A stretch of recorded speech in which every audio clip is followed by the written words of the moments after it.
Allora, Loris Palmerini, autogoverno del popolo veneto, questa fase della Lega voi come la vedete? No? Che poi sono due anime della Lega, quella un po' più romanocentrica che è più allineata con le decisioni del governo, e poi quella veneta che vorrebbe dissociarsi, a volte lo fa, ma poi deve in ogni caso assecondare quelle indicazioni dell'esecutivo. Beh, certamente c'è una rottura interna fra la base e la dirigenza leghista. Direi che il simbolo più evidente era a Pontida questa gente che gridava secessione, secessione, e lo faceva al ministro dell'interno italiano. Cioè, voglio dire, era veramente paradossale che ci fosse questa base che gridava e lo stava dicendo poi a chi in teoria avrebbe il controllo delle forze di polizia, e era andato a Roma promettendo una secessione, ma poi in realtà non portando a casa nemmeno il federalismo o l'autonomia. Oltre ai problemi che sono stati denunciati questa sera, che sono abbastanza noti a tutti, di cui però le soluzioni non ne ho sentite, ce ne sono molti altri che stanno per arrivare. Sono problemi che si radicano nel tempo. Io già avevo preannunciato la crisi economica a partire dal 2007, quando ci fu la prima crisi di borsa, che era di 500 miliardi di dollari, quindi noccioline, neanche un'alluvione, anche se costa 2.500 miliardi di milioni di euro l'alluvione, ed è un gioco che secondo me è studiato a tavolino, che è programmato per poi ripulire i conti bancari di cosiddetti titoli tossici. Ora la Germania per esempio ha già fatto uno studio sulle sue criticità, ed è venuto fuori che c'ha un qualche 10% in più di debito pubblico. Dai primi studi che emergono dalla Commissione europea, l'Inghilterra sarebbe addirittura al 120% reale di debito pubblico sul PIL, quindi al livello ufficiale italiano di oggi, che però nasconde, quello ufficiale italiano di oggi, voragini di debito pubblico. Io credo che Moody's, se indagherà sul Veneto, troverà anche lì un'esposizione su titoli tossici non indifferente. E quindi credo che, a parte che poi si propongono delle soluzioni che sono abbastanza così, anche la gente non capisce, perché abolire le province non è possibile se non attraverso una riforma costituzionale, attraverso un referendum popolare per ciascuna provincia, insomma è praticamente impossibile. Però abolire gli statuti autonomi, scusi? Neanche aumentarle però. No, infatti poi quello è da chiedersi, ma è possibile che un Parlamento italiano che da sempre non tutela gli interessi dei veneti possa farlo di punto in bianco? È praticamente impossibile in presenza di una P4, di un quarto potere, come lo chiama qualcuno, che voglio dire fa gli interessi di specifiche aree. Se noi andassimo a mettere insieme tutta l'evasione, sentivo prima per una trasmissione che ci sono circa 1.000 miliardi fra evasione, corruzione, cioè voglio dire si potrebbero recuperare le cifre se si volessero fare delle cose molto semplici. Ne dico una per dirle tutte: se noi diamo come governo centrale alle regioni per ciascun cittadino una somma fissa, uguale per tutti, intanto non andiamo a ledere l'autonomia, poi ognuno se la gestisce come vuole secondo i propri statuti. Questo sarebbe neanche federalismo, sarebbe proprio la cittadinanza uguale, sarebbe essere italiani, e questo non verrà mai fatto, perché bisogna tagliare per esempio i dipendenti siciliani che vanno in pensione dopo 20 anni di lavoro, i pensionati siciliani, o anche del resto di molti enti pubblici che adesso abbiamo salvato con questo referendum, che prendono decine di migliaia di euro, che vanno in pensione dopo 3 anni con buoni uscita da 60 a 100.000 euro, cose scandalose. Bisognerebbe radere al suolo questa classe politica e non è possibile. Quindi io vedo l'Italia già finita da un pezzo, lo dico da molti anni, perché è un sistema paralizzato dove anche la magistratura non è esente dalle proprie colpe, perché ci sono alcuni magistrati che fanno politica. Io per esempio recentemente sono stato condannato per aver difeso la Costituzione con le prove della registrazione. Cioè, non ho alzato le mani contro nessuno, non ho insultato nessuno, ho chiesto l'applicazione dell'articolo 102 della Costituzione, perché i magistrati tributari per esempio sono fuori Costituzione, dovevano essere aboliti dal 1953. Sono stato condannato a 2 mesi, poi ci sarà chissà quanto, forse la risposta l'avremo fra 20 anni, e anche questo è un blocco al processo democratico.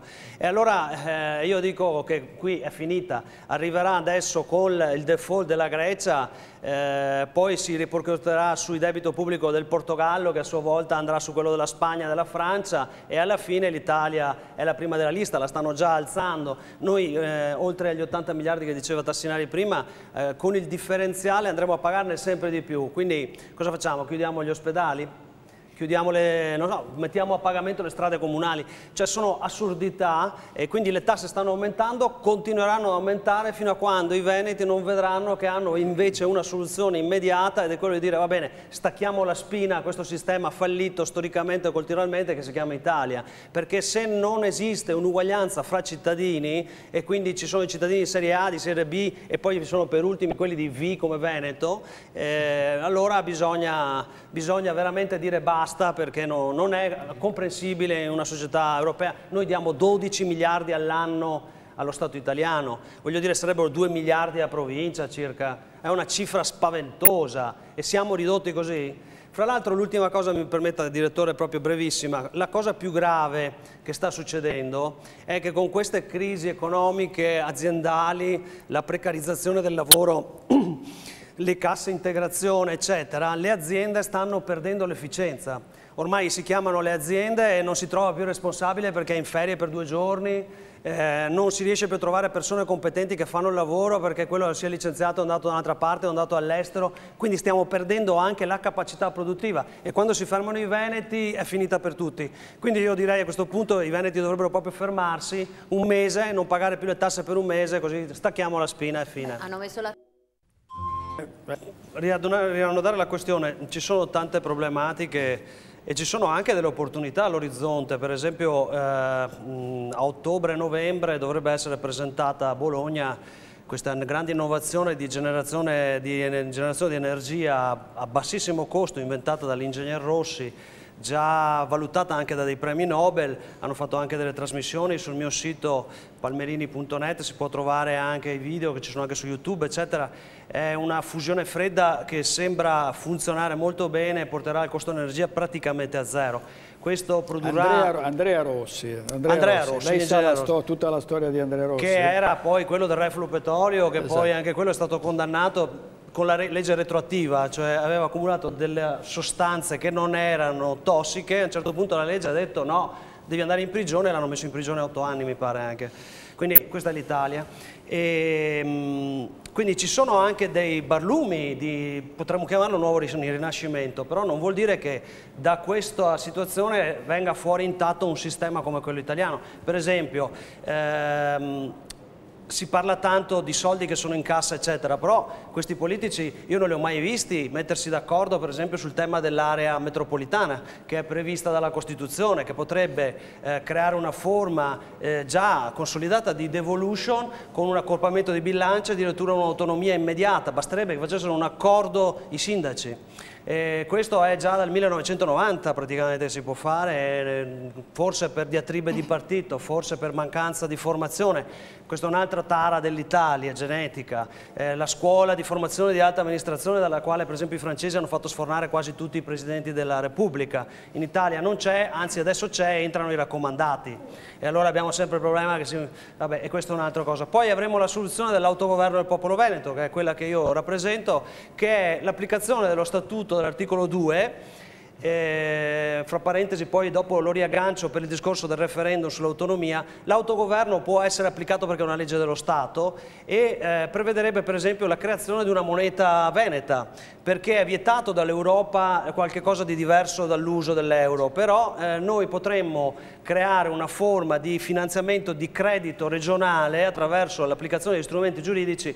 Però se non mi chiama nessuno io non spiego queste cose, comunque ci sono molte forze sul territorio a partire da Don Abramovic come anche altre persone, altri comitati che parlano della moneta locale. Ci sono delle soluzioni che sono state anche storicamente sperimentate e che potrebbero riattivare l'economia, perché poi il problema dell'economia qual è? Oggi noi abbiamo ottime imprese che poi vengono effettivamente svaligiate da certe multinazionali, spesso europee poi, perché ci sono le multinazionali europee che non dovremmo neanche più chiamare multinazionali ma aziende dell'Europa, che prendono il know-how, i marchi, il commercio, la clientela, svuotano, licenziano e lasciano tutti a casa. Ma noi abbiamo le competenze, abbiamo la domanda e manca solo la monetarizzazione della situazione. Quindi si potrebbe attraverso un finanziamento diciamo virtuale da parte della regione, una specie di moneta locale, senza chiamarla moneta, creare l'avvio di una macchina economica terrificante, perché sappiamo che per esempio la provincia di Vicenza fa come il PIL della Grecia o del Portogallo. Noi siamo la prima potenza economica d'Europa. Se prendiamo questo paese che io chiamo Venezia, il nostro paese Venezia, che è in realtà uno stato occupato dal punto di vista mio personale ma giuridico, noi siamo quelli che fanno l'8% del PIL europeo, siamo sempre stati anche con la Repubblica Veneta, dove i traffici per nave erano all'ordine del giorno e dove hanno un senso anche oggi, certamente magari non con quelle chiate mastodontiche, perché dovremmo fare dei fiumi mostruosi, però ci sono i margini per fare questa cosa.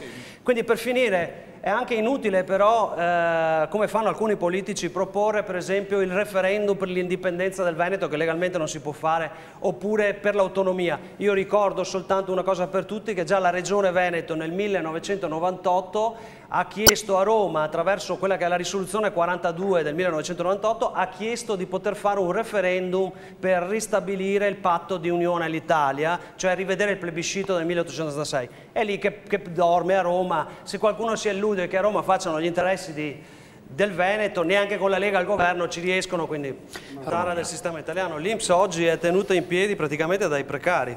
Se i precari venissero regolarizzati ci sarebbe un buco nell'INPS, quindi questa minoranza siamo nell'ottica dei 2/3, cioè c'è un terzo che sta bene e continua a conservare lo status quo, un terzo che spera di star bene e continua a conservare lo status quo perché forse ci arriva, e il terzo che sistematicamente la prende nel cesto e non può fare assolutamente nulla, che sono poi i giovani precari senza pensione futura, eccetera eccetera.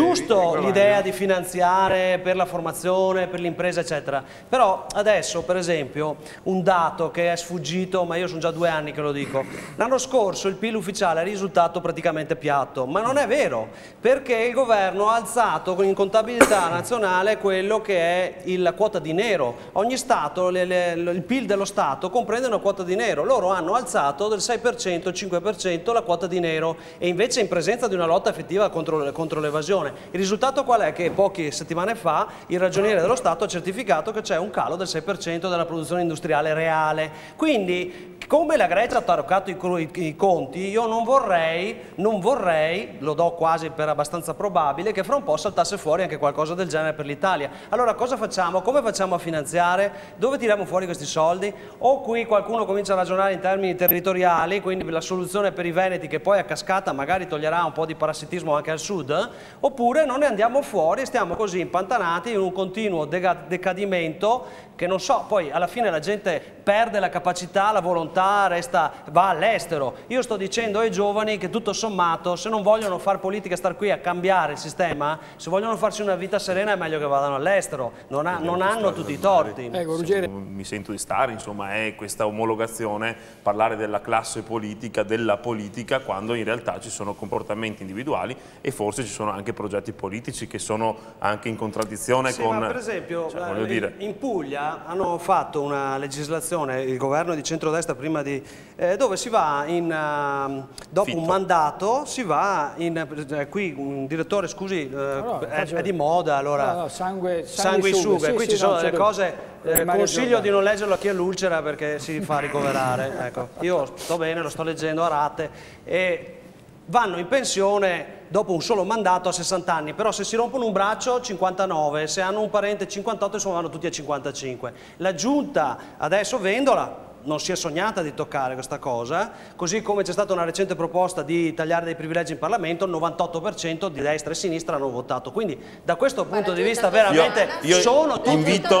Invito ad andare a vedere ai dirigenti regionali. Invito ad andare a vedere le votazioni parlamentari quando si parla di queste robe qua. Qui si parla della Puglia, mi risulta che in Veneto si vada a 52, quindi... fra l'altro, no? Allora, voglio dire, noi siamo, la scollatura fra la classe politica e la popolazione è talmente incredibile che io penso che a questo punto bisognerebbe passare per una fase di fascismo, addirittura, cioè un uomo forte che dice vabbè adesso tagliamo a pezzi. Però no, ma perché non c'è la soluzione? Ma proprio nell'ipotesi. Ma poi io dico, veramente vogliamo restare italiani a costo di diventare come la Grecia, cioè indebitata fino al collo per 30-40 anni? Non è meglio che dividiamo i nostri beni, amici come prima, buoni vicini e senza debiti? Ricominciamo da capo. Non è la rivolta contro la politica in Grecia. Io propongo di rompere l'unità fallita. Dobbiamo chiudere, scusa.